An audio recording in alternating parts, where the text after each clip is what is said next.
औरैया में इश्क करने की सजा प्रेमिका को मौत से चुकानी पड़ी थी। 3 साल बाद हत्यारा पति को पुलिस ने गिरफ्तार कर भेजा सलाखों के पीछे। जहां 2013 में गांव के रहने वाले एक युवक से गांव की रहने वाली लड़की को प्रेम हुआ तो दोनों एक दूसरे से शादी करना चाहते थे, पर एक दूसरे के परिवार वाले दूसरी जाति होने की वजह से शादी के लिए राजी नहीं हुए, तो दोनों ने घर से भागकर शादी का फैसला किया। दोनों ने भागकर सूरत में शादी करके घर बसा लिया। जब कुछ सालों बाद प्रेमी कोरोना के समय घर आया तो अकेला आया, जिसको लेकर लड़के से अपनी बेटी के बारे में पूछा तो सही जवाब नहीं दिया। तब मृतका के परिजनों ने पुलिस से गुहार लगाई, लेकिन पुलिस ने भी गुमराह करती रही। तब भी मृतका के माँ बाप ने हार नहीं मानी और अपनी बेटी के हत्यारे को सजा दिलवाई, जिसका खुलासा भी एसपी ने किया है। आपको बता दें कि ये खबर उन लड़कियों बेटियों के लिए है जिन्हें माँ बाप सालों तक हर जिद उनकी पूरी करते हैं, और एक जिद जो माँ बाप जानते हैं कि उनकी बेटी की अगर ये बात मान ली तो शायद उनकी बेटी की जिंदगी खराब हो सकती है। लेकिन शायद ये हर वह बेटी नहीं जानती और अपने माँ बाप की बात को ना समझकर वह गलत फैसले को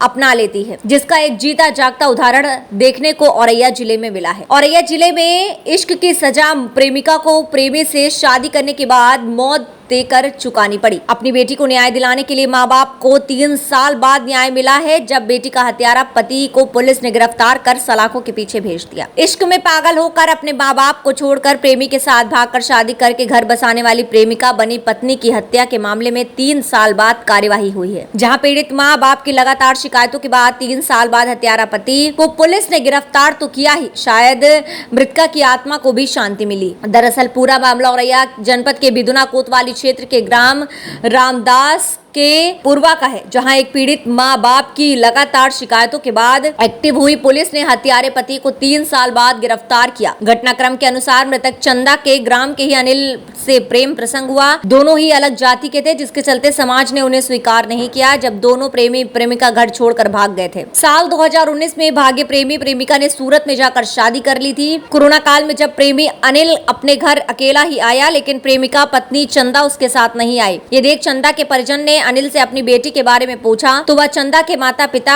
को ये कह देता था वह सूरत में ही है और डर की वजह से नहीं आई, लेकिन चंदा के माता पिता ने फोन से बात कराने को भी कहा तो मना कर दिया, जिसके बाद चंदा के माता पिता ने पुलिस में गुहार लगाई, लेकिन पुलिस भी पीड़ित को इधर उधर की बातें कहकर टालते रहे। लेकिन पुलिस के हर अधिकारी के चौखट पर पीड़ित ने दरवाजा खटखटाया और अपनी बेटी की तलाश और सच्चाई को पता लगाने की बात कही। पुलिस के दरोगा ने लगातार IGRS पर फर्जी निस्तारण भी दिखाया, लेकिन दरोगा के बदलते ही एक बार फिर पीड़ित माँ बाप ने पुलिस से लगाई गुहार, जिसके चलते सही कार्यवाही करते हुए पुलिस अब जब सूरत पहुंची तब रात से पर्दा खुला कि चंदा की हत्या उसके पति ने ही कर दी थी, जिसके बाद पुलिस के आला अधिकारी के अनुसार हत्यारे पति को गिरफ्तार कर लिया गया। हालांकि पुलिस ने ये स्पष्ट नहीं किया है कि चंदा की हत्या के पीछे की वजह क्या है, लेकिन इतना जरूर है कि माँ बाप के खिलाफ जाने का अंजाम जरूर चंदा को मिला। कहीं ना कहीं ये शादी की दूसरी वजह ये जाति भी हो सकती है। इधर जब बेटी की हत्या की खबर जब माँ बाप को मिली तो उनके मन में भी ख्याल आया कि जिस बेटी को लाजों से अरमानों से पाला, उसी की खुशी के लिए अपने कलेजे पर पत्थर रखकर दूसरी जाति के लड़के के साथ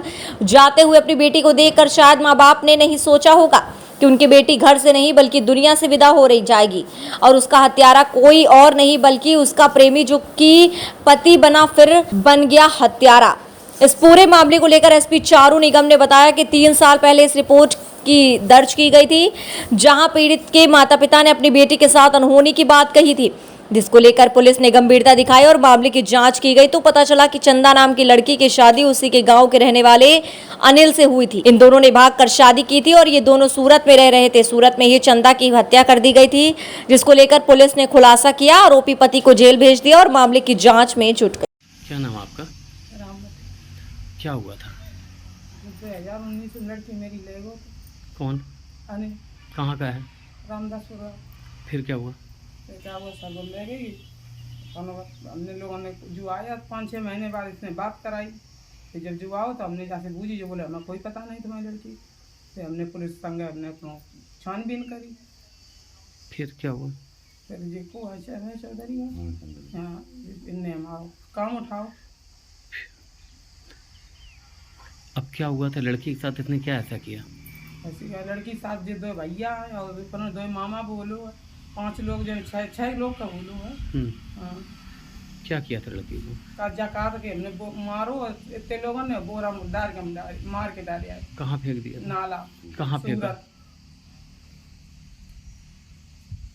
अब आपको न्याय मिला है, पुलिस से क्या कहेंगे? पुलिस तो यही कहेंगे हमारी जैसो है, जैसे इन्हें जाने करो तैसो जा सजा दे ही जाए। आरोपी गिरफ्तार हो गया? हाँ, आरोपी गिरफ्तार हो गया। कितने साल बाद न्याय मिला? 3 साल बाद। कितने साल बाद 3 आप? साल बाद। क्या नाम है आपका? जी सर, कमलेश कुमार, कहाँ के रहने वाले? पूर्वा रामदास। क्या हुआ था? जी सर, 2019 में लड़की अनिल सिंह गाँव का ले गया था। मैंने ये एक एप्लीकेशन गुमशुदा की थी।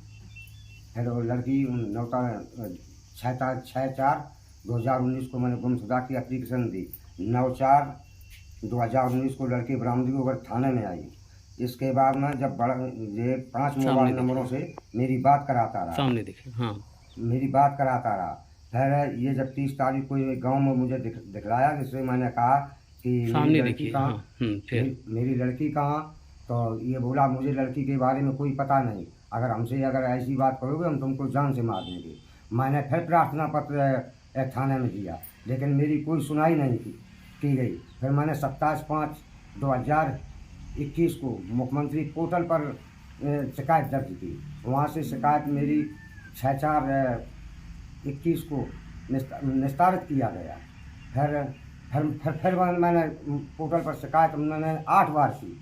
मुझे वहाँ से जब न्याय नहीं मिला, यहाँ से मनीष सर जो पिछले दरोगा जी थे, ये यहाँ से आख्या कहाँ के थे?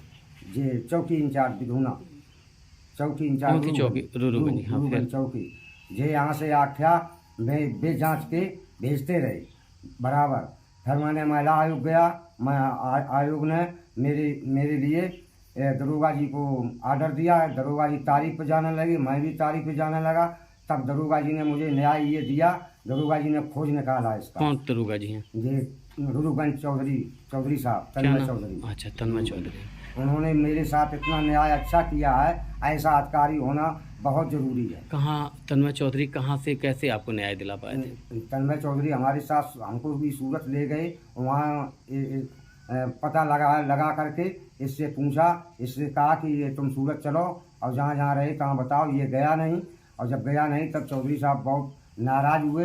तब फिर एक लड़के की मैंने नंबर दिया, नंबर से फ़ोटो निकाली। उस फोटो से चौधरी साहब ढूंढते खोज निकल आया। वहाँ का एक लड़का ने बता दिया कि लड़की यहाँ आई थी और लड़की इसके साथ रहती थी। लड़की ने मेरे मोबाइल से कई बार आपके पास फ़ोन किया। जब वो लड़का पकड़ लिया तब साहब ने यहाँ खबर दी, तब इसको उठाया गया। फिर क्या हुआ?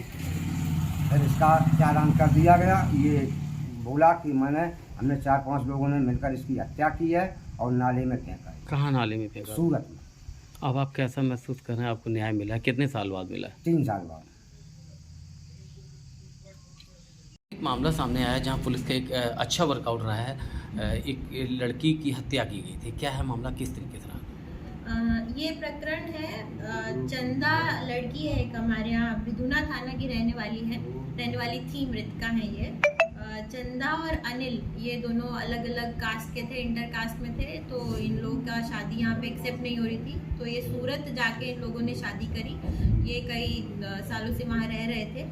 तो जो चंदा के पिता ने 2021 में एक प्रार्थना पत्र दिया था, जिसमें 366/506 उनकी तहरीर पर 1/8/21 में अभियोग पंजीकृत हुआ था, जिसमें रिसेंटली जो मृतका के पिता के द्वारा ये बताया गया कि उसकी वहाँ जाके हत्या हो गई है। तो इसमें उनके जो साक्ष्य उनके द्वारा उपलब्ध कराए गए, उस पर अग्रिम पैरवी की गई, उसको जो जांच विवेचना की गई, उसमें ये पुष्टि हुई है कि चंदा की सूरत में हत्या हो गई है। तो इसको जब वर्कआउट किया गया तो इसमें ये निकल के आया है कि इलिसिट रिलेशनशिप का मामला था। ये लोग पति पत्नी की तरह सूरत में रह रहे थे, परंतु अनिल को चंदा के कुछ इलिसिट रिलेशनशिप के बारे में जब जानकारी हुई तो उन्होंने अपने कुछ साथी के साथ मिलकर उसकी हत्या कर दी सूरत में। और जब उनके साथी को लगा कि नहीं ये बात बढ़ जाएगी तो वो सरकारी गवाह बन गए। चंद्रभान जो है अमेठी के हैं, ये सरकारी गवाह बन गए। इन्होंने पूरी जानकारी दी। आसपास के 6-7 लोगों को अभी उन्होंने बताया, जो वहाँ जाके तस्दीक किए गए, उन्होंने पुष्टि की कि इनकी हत्या करके इनको वहाँ पे बॉडी कहीं फेंक दी गई है। तो अनिल को 24/6/22 में अरेस्ट करके जेल भेज दिया गया है। इसमें अनिल की निशानदेही पर अब सूरत से अग्रिम कार्रवाई, विधिक कार्रवाई की जाएगी।